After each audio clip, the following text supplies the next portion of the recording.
విఘ్నేశ్వర షణ్ముఖ పార్వతీ సమేత పరమేశ్వరాయ నమః. రమాదేవి ఆస్ట్రాన్ వాస్తు ఛానల్ని వీక్షిస్తున్న ప్రేక్షకులకు స్వాగతం. కాలసర్ప దోషం అంటే ఏమిటి? కాలసర్ప దోషమా యోగమా? ఇలా చాలా అనుమానాలు ఉంటాయి. కాలసర్ప దోషం ఉన్నవాళ్ళు ఇంకా జీవితంలో పైకి రారు, కాలసర్ప దోషం ఉన్నవాళ్ళు ఏది ముట్టుకున్నా మసే, మాకు యోగం కలగదు, ఇలా మాట్లాడుతూ ఉంటారు.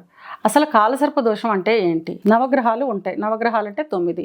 దాంట్లో రాహు కేతువులు. రాహు కేతువుల్ని మనం ఛాయాగ్రహాలు అంటాం. రాహుని ఒక పాము యొక్క తలగా, కేతువుని పాము యొక్క ముండెంగా చెప్తాం అన్నమాట జ్యోతిష్యంలో. అంటే రాహు కేతువు కలిస్తే పూర్తి పాము అని అర్థం మన వాడుక భాషలో మాట్లాడుకోవడానికి. ఈ జాతక చక్రంలో రాహుకేతువులు మినహా 7 సప్తగ్రహాలు ఉన్నాయి కదా. ఈ సప్తగ్రహాలు మిగిలిన కళ్ళలో సంచారం చేస్తూ ఒక్కొక్క సమయంలో రాహుకి కేతువుకి ఒకవైపునే ఉండిపోతాయి. అంటే రాహుకేతువులు 9 గ్రహాలకి ఎవరి వేగం వాళ్ళకు ఉంటుంది. సప్తగ్రహాలకి ఈ రాహుకేతువులు మాత్రం మన జాతక చక్రాన్ని 360 డిగ్రీలు 360 డిగ్రీలో ఈ రాహుకేతువులు 180 డిగ్రీల తేడాతో సంచారం చేస్తూ ఉంటాయి. అంటే రాహు 1లో ఉంటే 7లో కేతు ఉంటాడనమాట. రాహు 2లో ఉంటే 8లో కేతు ఉంటాడనమాట. వీళ్ళు ఇద్దరి వేగము సమానం. ఇవి ఒకవైపు రాహు ఉంటే జాతక చక్రానికి మిగిలిన మరోవైపు కేతు ఉంటారనమాట. ఈ మిగిలిన సప్తగ్రహాలు ఉన్నాయి కదా, ఈ రాహుకేతువులకి ఒకవైపుకే ఉంటాయి. అంటే రాహుకేతువులు మధ్యలో ఉండిపోతాయి. దీన్ని కాలసర్పదోషము అంటారు. రాహు తల కేతు బొండెం అనుకున్నాం కాబట్టి రాహుకి కేతుకి మధ్యలో ఉన్నందు మూలాన వీటిని కాలసర్పదోషము అంటాము. దీంట్లో మళ్ళీ 2 రకాల కాలసర్పదోషాలు ఉంటాయి.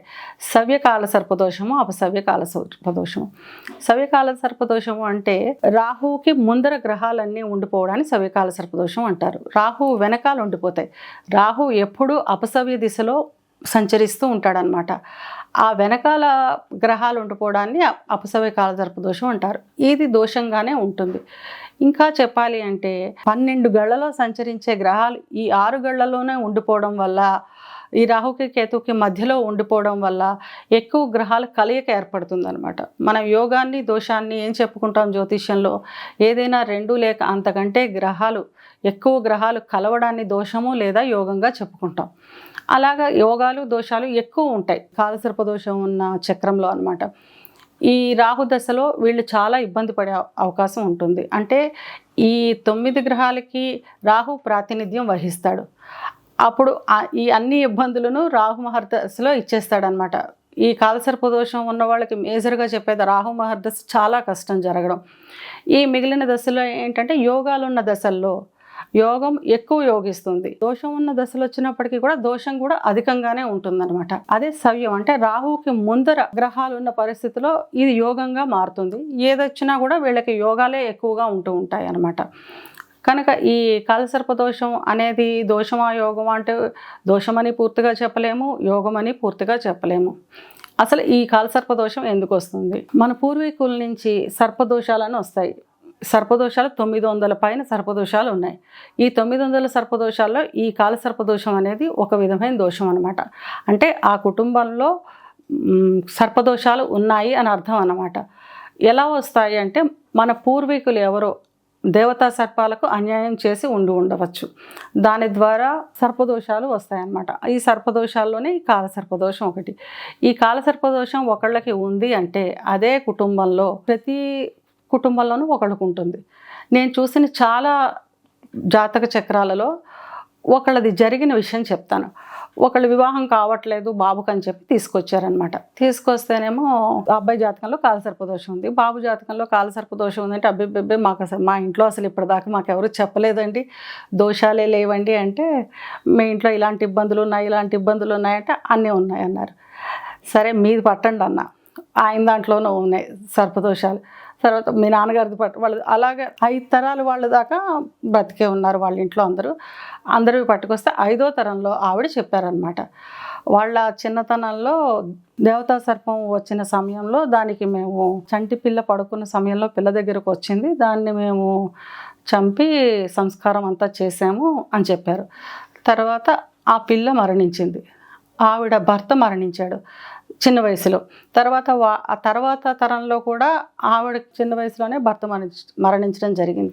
ఆ తర్వాత తరాల్లో ఏంటంటే పిల్లలు మాట వినకపోవడం, తల్లిదండ్రులకు మర్యాద ఇవ్వకపోవడం, మాట వినకపోవడం అలా జరుగుతుంది. ఇప్పుడు వీళ్ళ తరంలోకి వచ్చేసరికి అంటే మనం కొంచెం అడ్వాన్స్డ్గా జాతకాలు చూపించుకోవడం, మన తరంలో ఇప్పుడు ప్రస్తుతం జరుగుతున్నది అందరం జాతకాలు చూపించుకుంటున్నాం, జాతకాలు రాయించుకుంటున్నాం. ఏం దోషం ఉంది, ఏం దోషం వల్ల ఏం జరగట్లేదని చూపించుకుంటున్నాం. ఈ పరిస్థితిలో ఈయన చూపించారనమాట. చూపించేసరికి ఇలా జరుగుతుందంటే అని చెప్తే మొత్తం వాళ్ళ కుటుంబంలో ఒక 70 జాతక చక్రాల వరకు పట్టుకొచ్చారు. అందరి జాతక చక్రాల్లోనూ సర్పదోషాలు ఉన్నాయి. కుటుంబానికి ఒకళ్ళు చెప్పిన ఈ కాల సర్పదోషం కూడా ఉంది. ఇంకొక ప్రశ్న ఏమిస్తారంటే, మేమేం పాపం చేసామంటే ఈ కుటుంబంలో పుట్టినందువల్ల మాకు సర్పదోషం వచ్చేసిందా అని. అలాగని కాదు, పూర్వజన్మ కృతం పాపం వ్యాధి రూపేణ పీడితే అంటారు. అంటే పూర్వజన్మలో మనం చేసిన పాపాన్ని ఈ జన్మలో వ్యాధి రూపంలో పీడింపబడుతున్నాము అని అర్థం అనమాట. అట్లాగే పూర్వజన్మల్లో మనం దీనికి సంబంధించిన పాపమే చేసి ఉంటాం అనమాట. కనుక మనం ఈ కుటుంబాన్ని ఎంచుకుని ఈ కుటుంబంలో పుట్టడం జరుగుతుంది. అంతేగాని మనం ఈ కుటుంబంలో పుట్టినంత మాత్రాన ఈ కుటుంబం వాళ్ళు చేసిన పాపాలన్నీ మనం మోయాలా అంటే అది కాదు. మనం కూడా దీని సంబంధిత పాపాన్ని చేసుకోబట్టే ఈ కుటుంబంలో పుట్టామని అర్థం అనమాట. ప్రతి దోషానికి పరిహారం అనేది ఒకటి ఉంటుంది. మనం ఏదో పరిహారాలు ఎవరో ఒకళ్ళు చెప్పారని పరిహారాలు చేసేసుకోకుండా సరైన పరిహారం చేసుకోవడం ద్వారా ఈ దోష విముక్తి అనేది జరుగుతుంది. కనుక కరెక్ట్గా సమయానికి ఆ పరిహారాలు చేసుకోవడం వల్ల, ఆ పరిహారం తెలుసుకోవడం వల్ల ఈ దోషం నుంచి విముక్తి పొందగలుగుతాం అన్నమాట.